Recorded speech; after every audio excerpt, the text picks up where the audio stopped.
¿Cuántas palabras tengo que decir para que esto sea un poema, una novela o un cuento? ¿Cuántas imágenes tengo que mostrarte para que esto sea una pintura, una foto o un dibujo? ¿Qué cantidad de notas debo tocar para que esto sea un tema? ¿O qué cantidad de ideas tengo que mostrarte para que me aceptes? Decime, ¿cuántas preguntas podés soportar sin aburrirte? Descubrilo en la revolución de los pájaros. He regresado para todas esas personas que estaban ahí con mucha ansiedad. Yo sé que extrañaban escucharme grabar en el departamento que no existe, que está en el piso que no existe en este edificio. Escuchar el ruido de la heladera de fondo, del motor de la heladera, de los ascensores. Yo sé que lo extrañaban un montón. Entonces dije, bueno, vamos a volver porque en algún momento hay que retornar a la revolución de los pájaros. ¿Qué serán los pájaros, no? Los dejo que cada uno, cada una piense al respecto.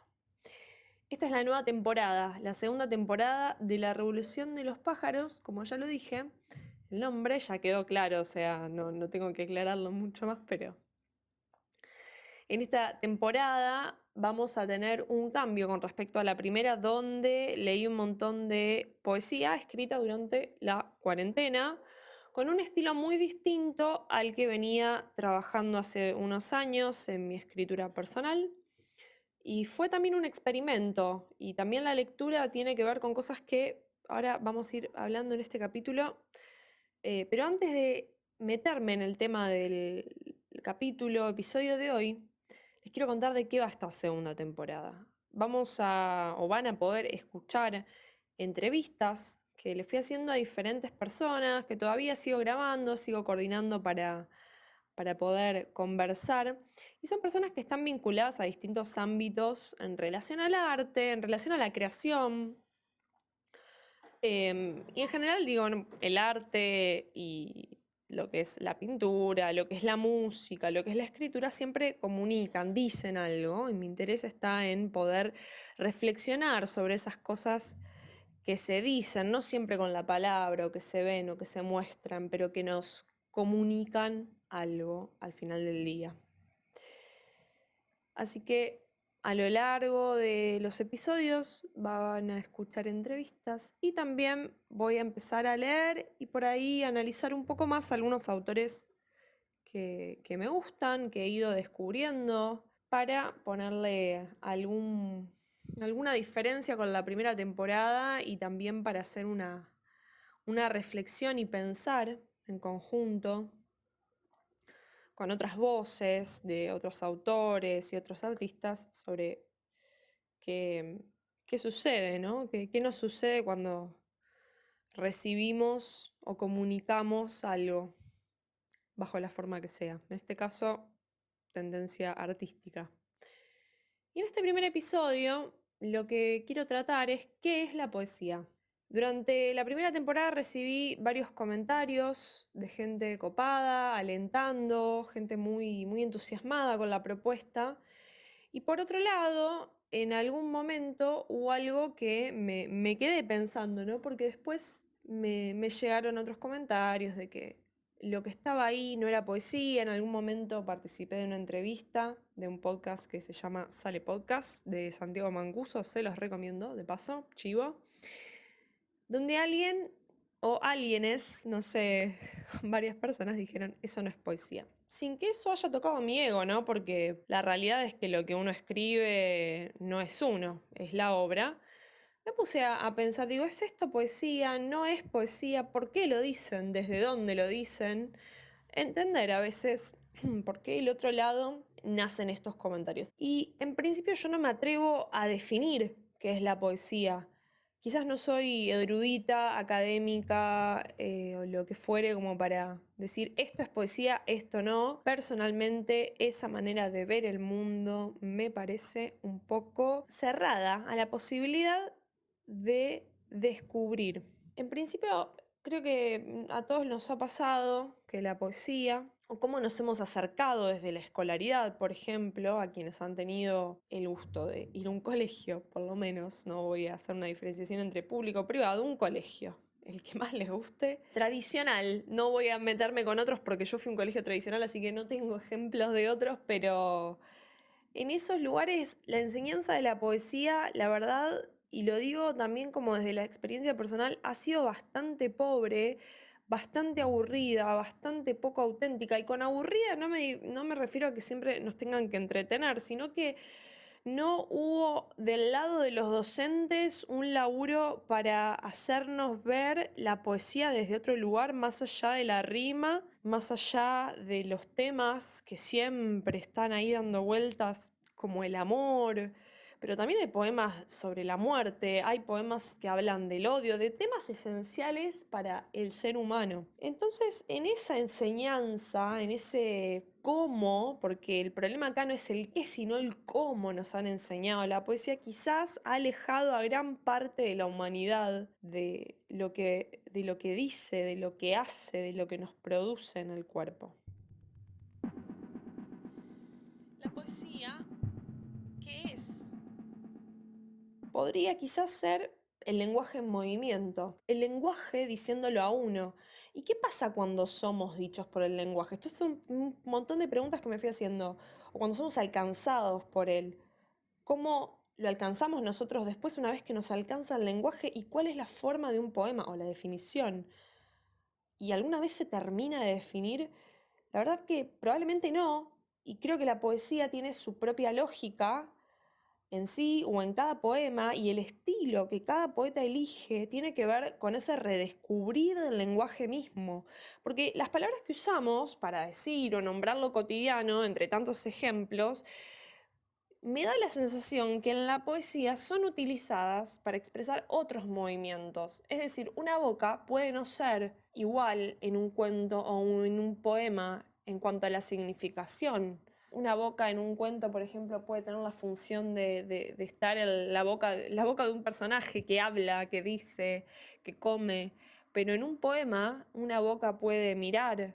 ¿Y cómo podría pensar yo que una boca mira cuando sabemos que lo que miran son los ojos? Bueno, ese juego con el lenguaje me parece que es algo muy interesante de la poesía, porque nos lleva a un lugar donde se puede experimentar con los sentidos, entre otras cosas. Para traer otras voces a este episodio, elegí algunas definiciones que me parecen bastante adecuadas para el momento. Tenemos una de Borges, que es de una serie de 7 conferencias, o formó parte de una serie de 7 conferencias que se dieron entre junio y agosto de 1977, si no me equivoco, en el Teatro Coliseo de Buenos Aires. Y en esas conferencias habló sobre diferentes temáticas: la Divina Comedia, la pesadilla, el libro de las mil y una noches, el budismo, la cábala y la ceguera, y también qué es la poesía. Y después vamos con algo más que dice Bioy Casares, muy cortito, también con respecto a la poesía. La poesía es expresión. El hecho de que si la poesía es expresión, si un verso es expresión, cada una de las partes de que el verso está hecho, cada una de las palabras es expresivo, a sí mismo. Y esto ya nos lleva a un concepto del verso. Hemos partido de lugares comunes. Ustedes dirán que de algo muy trillado, de algo que todos saben, pero no sé si lo sabemos. Creo que lo sentimos como sabido, porque es cierto. El hecho de que la poesía no son los libros en la biblioteca, no son los libros encerrados en el gabinete mágico de Emerson. La poesía es el encuentro del lector con el libro, la lectura del libro, el descubrimiento del libro. Y también hay otra experiencia estética, que es el momento, muy extraño también, en el cual el poeta concibe la obra, en el cual va descubriendo o inventando la obra. Porque según se sabe en latín, las palabras inventar y descubrir son sinónimas. Todo esto está de acuerdo con la doctrina platónica. Es decir, cuando aquello que dijo Platón, de que inventar, de que descubrir es recordar, y a lo cual Francis Bacon agregó que ignorar es haber olvidado. Es decir, ya todo está, pero tenemos que verlo. Cuando yo escribo algo, yo tengo la sensación de que todo eso preexiste. Yo parto de un concepto general. Yo sé más o menos el principio y el fin. Y luego voy descubriendo las partes intermedias. Pero no tengo la sensación de inventarlas. No tengo la sensación de que dependen de mi arbitrio. Las cosas son así. Son así, pero están escondidas. Y mi deber de poeta.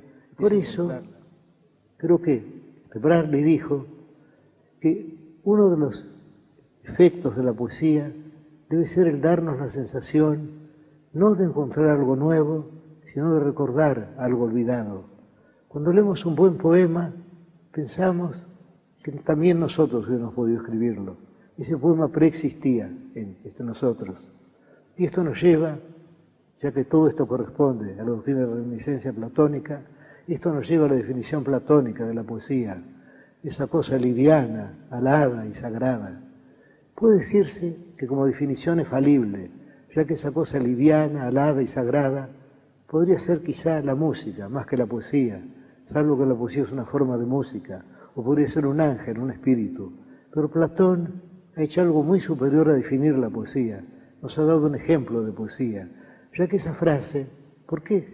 Esa frase se cita siempre. ¿Y por qué se cita siempre? Se cita porque todos sentimos que la poesía es una cosa liviana, alada y sagrada, o simplemente porque podemos no estar de acuerdo con la definición. Podemos pensar que es una definición demasiado vaga, pero la frase liviana, alada y sagrada es un hermoso ejemplo de poesía, y por eso la citamos. Bueno, llegaríamos pues a esta conclusión provisoria, todo es provisorio, yo no tengo por qué pontificar sobre la poesía, ustedes repensarán lo que yo he dicho, ustedes quizá ahora estén contradiciendo lo que yo digo, pero creo que podemos llegar a la idea de que la poesía es la experiencia estética. Y ya con esto habremos efectuado una suerte de revolución en la enseñanza de la poesía. Yo creo que la belleza está en todas partes, que debemos buscarla directamente, y que una cosa es la belleza, ese contacto inmediato de la belleza, y otra cosa ese trabajo estéril, ese juego finalmente tedioso de bibliografías, de fuentes, de estudios de manuscritos. Todo eso, desde luego, comporta un placer intelectual, pero no es el placer que debe dar la poesía.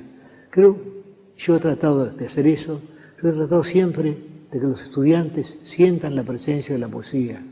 En cuanto a los orígenes, en cuanto a las fuentes, ¿qué importa eso?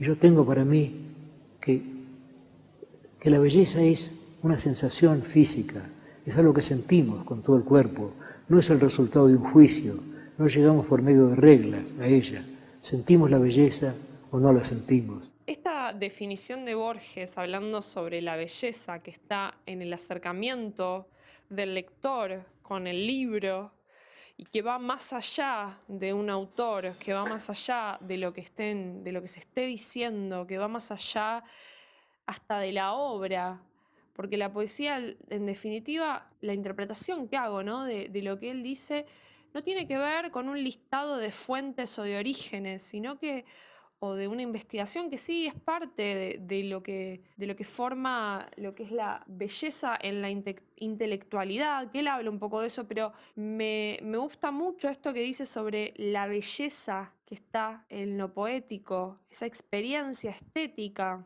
También deberíamos definir qué es la estética para poder como cerrarlo. Digo, no hay una sola definición de estética, de lo que es bello, hay una definición más o menos cercana a los estándares a veces, pero después hay una propia, hay una que se construye, hay una que tiene que ver con el bagaje y la experiencia de cada uno.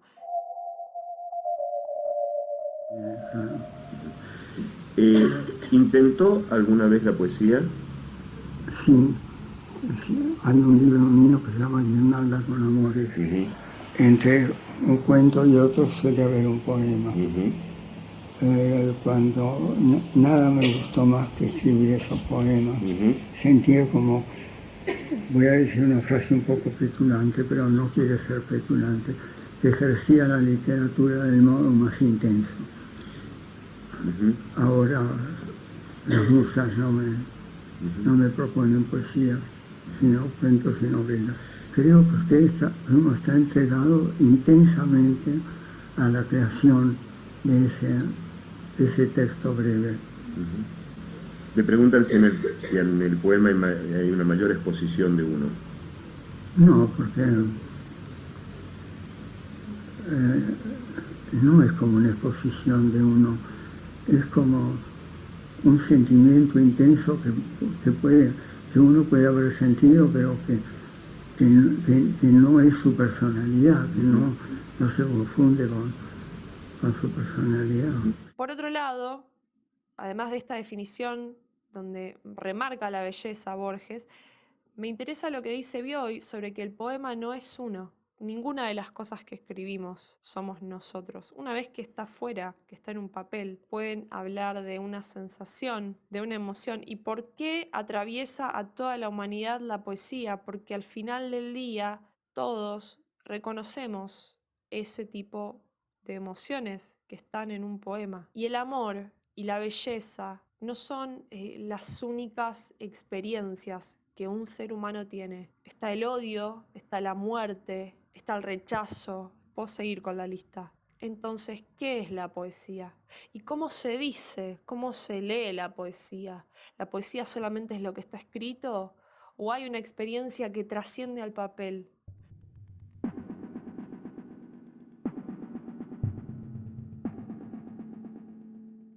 En la primera temporada, cuando leía estos poemas súper extensos y cargados, tenían un sentido de ser y estaban quizás un poco inspirados en Allen Ginsberg, que no sé si lo conocen. Allen Ginsberg es un poeta de la generación Beat en Estados Unidos y es una de las figuras más emblemáticas de la Revolución de las Flores, época de años 60. Peleó contra la guerra, el racismo, difundió el rock, la alteración química y mística de los estados de conciencia como elementos culturales. Allen Ginsberg tiene un poema muy conocido que se llama The Howl, o El Aullido, y si lo buscan y lo escuchan, hay una película que se hizo hablando sobre la vida de Allen Ginsberg y su trabajo, que la pueden encontrar seguramente en cualquier lugar en internet, búsquenla, ahí estará. Me interesa de Allen Ginsberg muchísimo esta manera de decir, de leer, de recitar poesía. Y voy a dejar un fragmento que está en inglés, y aunque no sepan inglés, no importa que no sepan, piérdanse en la cadencia de las palabras, cierren los ojos y escuchen. No importa si no conocen lo que está diciendo. Hay una emocionalidad, hay una carga en cada una de esas palabras, una significación, un tono de voz que nos transporta. Teen Voznesenskis are groaning yet voiceless. My cries have been torn onto miles of magnetic tape, an endless red tongue snaked round a big spool. I have been taken apart, dismantled, and dragged to interrogations. No, I've been back for months and all alive. No, I've been home for months, but not all of me. Somewhere beyond the seas, the spies in their spinach tint suits are watching the movies unwind with owlish X-ray stares there on the screen, blue light on the couch. You sit smiling at me and stretching your arms, and he couldn't make it. One of them grunting, one of them groaning out, "What a chick." The hunchback stares somber through one purple eye. "Does it hurt, Mr. Wozniacki?" "Let go, you creep, let go, Quasimodo. My soul is burning and bleeding. In the glare of liberty's cleaved lights, the tender, wet stares of their bloodhounds." Y para que no se queden solo con el poema en inglés, voy a leer un poema más de Allen Ginsberg que está en su libro Kaddish, lo que les puedo contar es que el Kadish es una plegaria justamente del judaísmo que se reza en público y una de cuyas variantes es la oración para los difuntos. Y Allen Ginsberg le dedica este libro a la muerte de su madre, Naomi, que era una mujer que tuvo problemas mentales. Su vida estuvo signada, marcada por eso. Es un poema extensísimo, muy, muy, muy largo. Creo que también esta manera de leer de Allen Ginsberg probablemente tenga que ver con sus raíces, ¿no? Si buscan ceremonias en el judaísmo van a ver cómo cantan, bueno, yo no soy judía, así que no puedo decir mucho, puedo decir lo que he visto. Pero hay algo de eso, ¿no? De la palabra en voz alta o cantada, como más les guste. Este poema se llama El fin, está al final del libro, lo escribió en Nueva York en 1960. Yo soy yo, viejo padre ojo de pescado que engendró el océano, el gusano en mi propio oído, la serpiente que da vueltas en torno a un árbol. Estoy sentado en la mente del roble y me escondo en la rosa. Yo sé si alguien despierta, nada sino mi muerte. Vengan a mí, cuerpos, vengan a mí, profecías, vengan todos con los presagios, vengan espíritus y visiones, los recibo a todos, moriré de cáncer, entro al ataúd para siempre, cierro mi ojo, desaparezco, caigo sobre mí mismo en la nieve invernal, giro en una gran rueda a través de la lluvia, contemplo convulsiones fornicadores, el chirrido de un auto, las furias gruñen su bajísima música, la memoria se desvanece en el cerebro, hombres que imitan a los perros, me deleito en el vientre de una mujer, la juventud extiende sus pechos y muslos para el sexo, la verga liberada hacia adentro echando su semilla en los labios de Jean, las bestias bailan en Siam, canta ópera en Moscú, mis muchachos anhelan en los vestíbulos al crepúsculo, llego a Nueva York, toco mi jazz en un clavecín de Chicago. El amor que me concibió lo llevo de regresión, sin pérdida a mi origen, floto por encima del vomitador, emocionado por mi falta de muerte, emocionado con esta falta del fin, muero y sepulto. Ven, poeta, calla, come mi palabra y prueba el sabor de mi boca en tu oreja.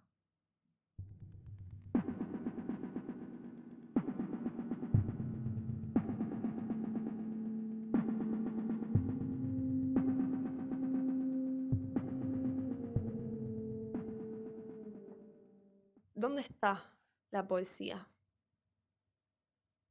Está en lo que leemos como definición en un diccionario, está en los poemas o los estilos que únicamente nos gustan a nosotros y a nadie más, está en los ejes cartesianos X, Y.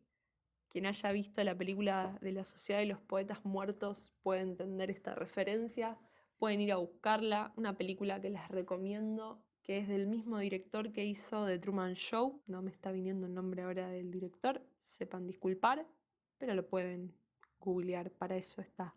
¿Qué es la poesía y dónde está? Si alguien tiene alguna idea, que levante la mano y que venga, que podemos conversar al respecto y dialogar. La idea es que de acá en adelante podamos compartir y podamos reflexionar sobre qué es, en este caso, puntualmente la poesía y muchas otras cosas que también vamos a ir conociendo y escuchando en las entrevistas que se vienen en los próximos episodios.